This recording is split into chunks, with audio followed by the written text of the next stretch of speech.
और जोधपुर से इस वक्त की ये बड़ी खबर आपको बता रहे हैं। रॉबर्ट वाड्रा की बढ़ी मुश्किलें, ईडी की कार्रवाई पर रोक लगाने से इनकार किया है। जहां राहत मिली है तो वहीं दूसरी तरफ ये आपको बता रहे हैं रॉबर्ट वाड्रा की मुश्किलें बढ़ गई हैं। ईडी की कार्रवाई पर रोक लगाने से इनकार किया गया है। और शिव प्रकाश सहयोगी हमारे साथ लाइव जुड़ गए हैं। शिव प्रकाश, जानकारी दें।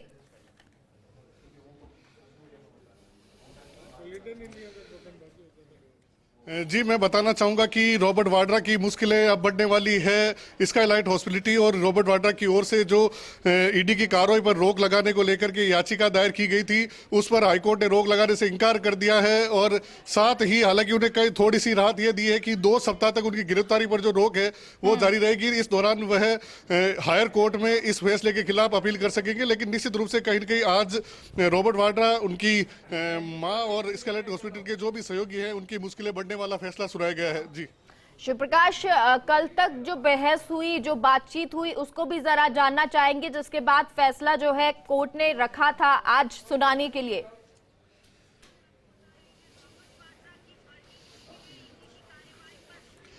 जी, निश्चित रूप से मैं बताना चाहूंगा कि लगभग 82 पेशियों तक यह मामला लगातार चल रहा था। बीच में कई दौर ऐसे भी आए जिस पर इस मामले पर सुनवाई नहीं हो सकी थी। लगातार तारीखें दी जा रही थी, जिस पर अतिरिक्त सॉलिसिटर जनरल एएस रस्तोगी है, उन्होंने इस पर अपना ऐतराज जताया था और जल्द से जल्द मामले पर सुनवाई करने की आग्रह किया था। ईडी की ओर से गिरफ्तारी पर रोक हटाने को लेकर के भी एक अलग से प्रार्थना पत्र भी दायर किया गया था।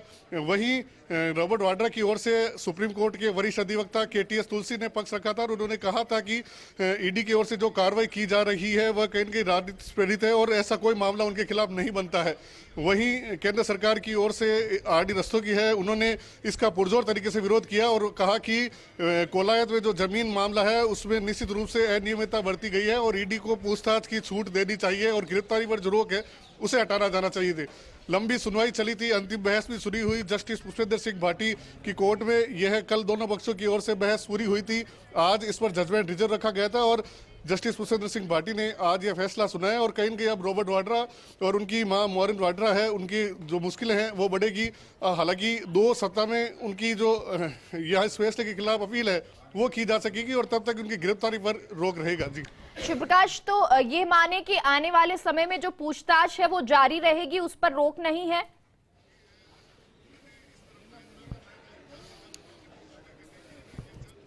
जी, निश्चित रूप से अब ईडी कार्रवाई की जो है वो जारी रहेगी। हालांकि अब जब अगर इस फैसले के खिलाफ हायर कोर्ट में अपील की जाती है, कोर्ट उस पर अपना क्या जजमेंट सुनाता है वो अलग बात है। लेकिन 2 सप्ताह तक उन्हें यह समय दिया गया है कि वो इस फैसले के खिलाफ अपील कर सकते हैं। तो निश्चित रूप से अब ईडी है वो अपनी कार्रवाई जारी रखेगी और पूछताछ है वो भी इससे की जा सकेगी। शिव प्रकाश, तो अगर ऐसे में बात करें, रॉबर्ट वाड्रा के लिए किस तरह से रास्ते आगे खुलते हुए नजर आते हैं कानूनी तौर पर देखें तो?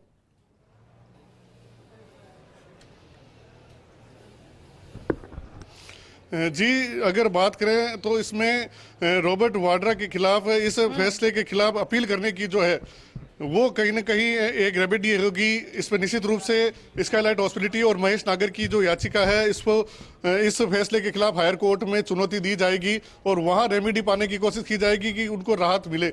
अब देखना होगा कि 2 सप्ताह के भीतर इस फैसले के खिलाफ चुनौती दी जाती है और उसके बाद हायर कोर्ट इस पर क्या फैसला लेता है। ठीक है शिव प्रकाश, क्योंकि ईडी ने ये कहा था कि पूछताछ करना चाहते हैं हिरासत में लेकर, लेकिन अभी हिरासत तो नहीं दी गई है। लेकिन अगर ईडी अपनी कार्रवाई जारी रखती है तो ये जानना चाहते हैं कि क्या ये पूछताछ जारी रहेगी?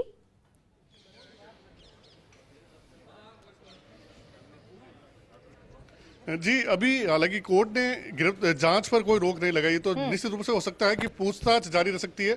लेकिन अब देखना होगा क्योंकि कुछ देर पहले ही फैसला आया है, इसकी न्यायिक समीक्षा की जाएगी। क्या ईडी इस पर समन जारी करती है, पूछताछ के लिए बुलाती है, या 2 सप्ताह तक ये इंतजार किया जाता है कि किस तरह से रॉबर्ट वाड्रा के जो स्काईलाइट हॉस्पिटैलिटी है और महेश नागर की ओर से यह मामला है उसको अपील को जो चुनौती दी जाती है। अब देखना होगा ईडी इस मामले में। हालांकि निश्चित रूप से ईडी को पहले दौर में कहीं न कहीं एक थोड़ी सफलता मिली है और रॉबर्ट वाड्रा की जो मुश्किलें बढ़ाने वाला यह फैसला है। जी, अब ईडी की तरफ से, क्योंकि अभी अनुमति तो दी, कार्रवाई तो जारी रहेगी ये कहा गया है ईडी को, लेकिन हिरासत नहीं दी गई है। अब ऐसे में ईडी की तरफ से क्या टेक होगा नेक्स्ट?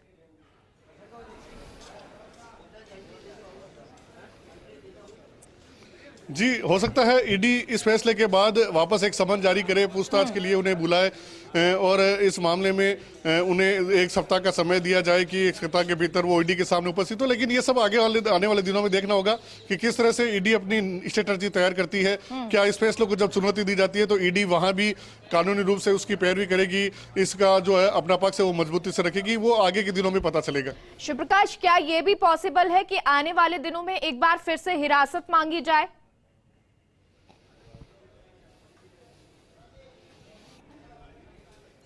जी, 2 सप्ताह के भीतर अगर अपील की जाती है और कहीं न कहीं अगर हायर कोर्ट चाहे डीबी में इसकी अपील की जाए और वो अगर स्टे नहीं लगाती गिरफ्तारी पर, तो निश्चित रूप से ईडी हिरासत में भी ले सकती है। लेकिन अब देखना होगा कि अगर हायर कोर्ट उनकी गिरफ्तारी के स्टे को मेंटेन करते हुए आगे इसको स्टे कंटिन्यू करता है तो ईडी उनको गिरफ्तार नहीं कर पाएगी।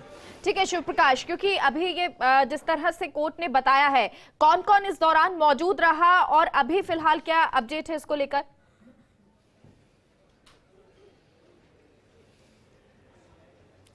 जी, क्योंकि आज लास्ट वर्किंग डे है, राजस्थान हाईकोर्ट जोधपुर में लास्ट वर्किंग डे के दिन अधिवक्ता हड़ताल पर रहते हैं एकल पीठ को लेकर के, क्योंकि जयपुर और जोधपुर 2 पीठ बनाने के बाद पिछले लगभग 30 सालों से वकीलों की लास्ट दिन हड़ताल जारी रहती है। तो आज अधिवक्ता सभी हड़ताल पर रहे, तो अधिवक्ताओं की ओर से कोई कोर्ट उपस्थित नहीं हुआ। लेकिन जो अतिरिक्त सॉलिसिटर जनरल है वो वीसी के जरिए वहाँ उसमें जुड़े थे, सुप्रीम केटीएस तुलसी है वो भी वीसी के जरिए इस फैसले में जुड़े थे और उन्होंने जो है उनके सामने ये फैसला है वो प्रोनाउंस किया गया है। ठीक है शिवप्रकाश, अब आपसे एक बार पूरा मामला एक बार फिर से जानना चाहेंगे।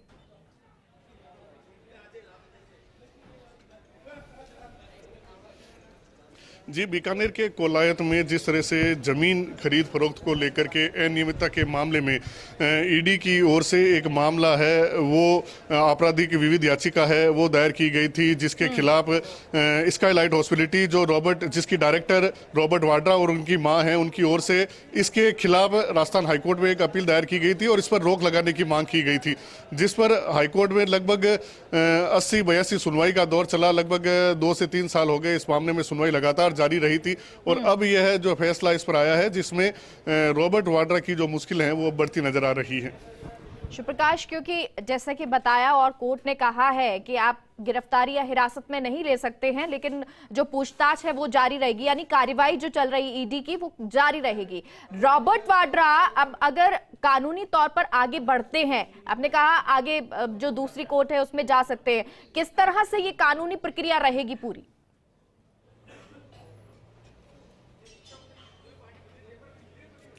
जी, एकल बीट ने यह फैसला सुनाया है तो अब उनके पास रेमेडी पाने के लिए हायर कोर्ट में खंडपीठ में जाने का, अपील इस फैसले को चुनौती देने का उनको राइट्स है। तो हो सकता है इस फैसले को चुनौती दी जाए, निश्चित रूप से दी भी जाएगी। 2 सप्ताह का उन्हें समय दिया गया है, इस फैसले को वो चुनौती हायर कोर्ट में देते हैं तो उसके बाद वहाँ पहला प्रयास यही होगा कि ईडी की ओर से गिरफ्तारी पर जो रोक एकल पीठ की अब तक चली आ रही है उस पर मेंटेन किया जाए, उस गिरफ्तारी पर स्टे लिया जाए।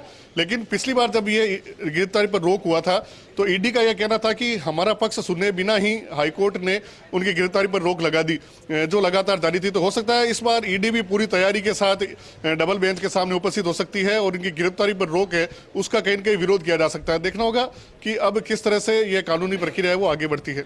ठीक है, ये जो 2 हफ्ते का समय शिवप्रकाश है, क्या इस 2 हफ्ते में पूछताछ के लिए ईडी बुला सकती है, रॉबर्ट वाड्रा को बुला सकती है, और ये पूछताछ और कहां चल रही है?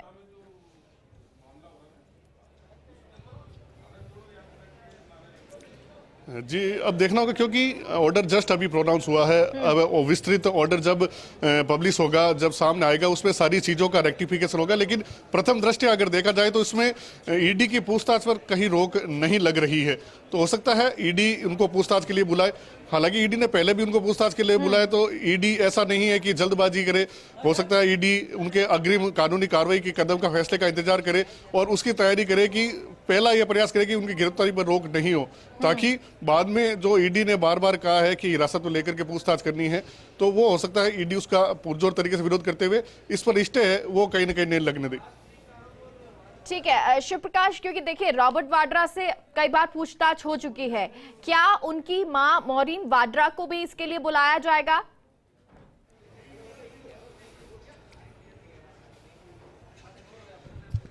ये अब ईडी के ऊपर है कि किस तरह से किसकी क्या भूमिका है, क्या संलिप्तता रही है, किन को वह बुलाती है। यह ईडी का सर्वाधिकार सुरक्षित है। उनको देखना होगा कि इस मामले में कौन कौन संलिप्त है, किसकी भूमिका रही है, किससे पूछताछ की जानी है। यह विस्तृत प्रेस जो है डाटा है वो ईडी के पास ही है। तो ईडी अपने कार्रवाई के लिए स्वतंत्र है। ईडी चाहे तो उन्हें बुला भी सकती है।